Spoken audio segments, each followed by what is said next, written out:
Now it's time for Onpoint, where we speak to experts to dig deeper into the biggest news stories in the spotlight right now. Despite North Korea's apparent reluctance to engage in talks with anyone apart from its only real international ally, China, North Korea-related diplomacy continues apace. On Monday, as we just heard from Mo-kyun there, the intel chiefs of South Korea and the U.S. met behind closed doors in Seoul for talks that almost certainly revolved around the North and related issues. Their counterpart from Japan is reportedly set to join them in the coming hours.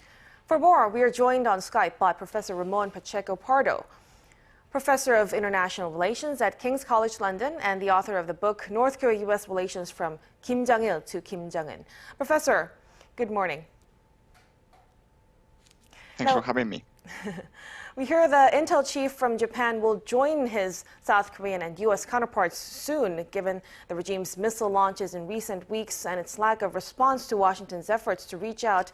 Can we speculate on what specifically they might discuss, and is there any significance to the timing of this meeting? Well, I think the assumptions are going to discuss a couple of issues. The first one, of course, the recent missile launches conducted by North Korea, the unveiling of potentially new weapon systems, and what does this mean for South Korea, for the U.S., and for Japan, and how they can protect themselves against these new weapons being developed by North Korea.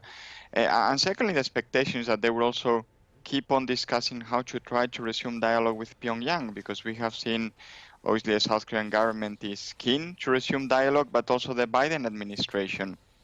And if this is the case, they have to try to coordinate their actions, and they have to make sure that they provide the right mix of incentives for North Korea to come to the negotiation table.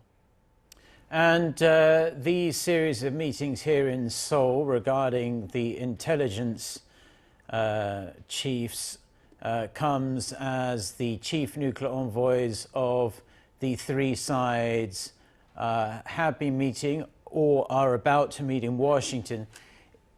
So is it fair to say that the three sides are really pushing hard to try whatever they can do to get the North back to talks? And what incentives do you think Pyongyang actually wants before it says, OK, let's talk?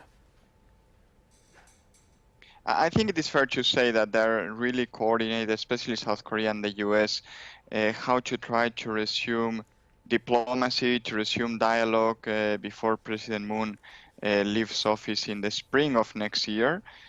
But I think that when it comes to coordination among the three of them, or at least between Seoul and Washington, there might still be some differences in terms of what incentives to offer.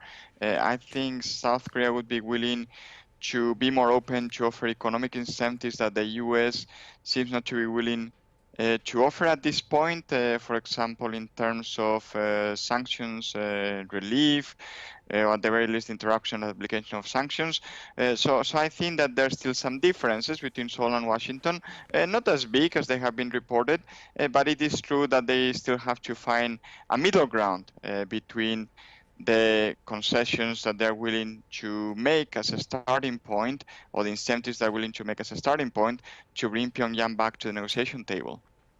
Now, Professor, in terms of Washington's North Korea policies, it's been around 10 months since the Biden administration took office, but it seems like Pyongyang is still hesitant to talk to the current administration. How do you rate his North Korea policy to that of his predecessor? And they're quite different, right? So I think it's the right approach. I think what we saw with President Trump after the first big summit in Singapore is that there was really nothing behind it, nothing to sustain diplomacy between the U.S. and North Korea. And I think that makes sense to try to coordinate with Seoul, with Tokyo to an extent, and create the conditions for a sustainable dialogue, bottom-up dialogue, starting with working level talks.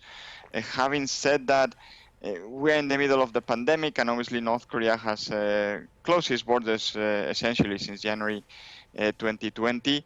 So at some point, the U.S. might have to try to come up with a way to have a dialogue with North Korea that doesn't involve face-to-face talks.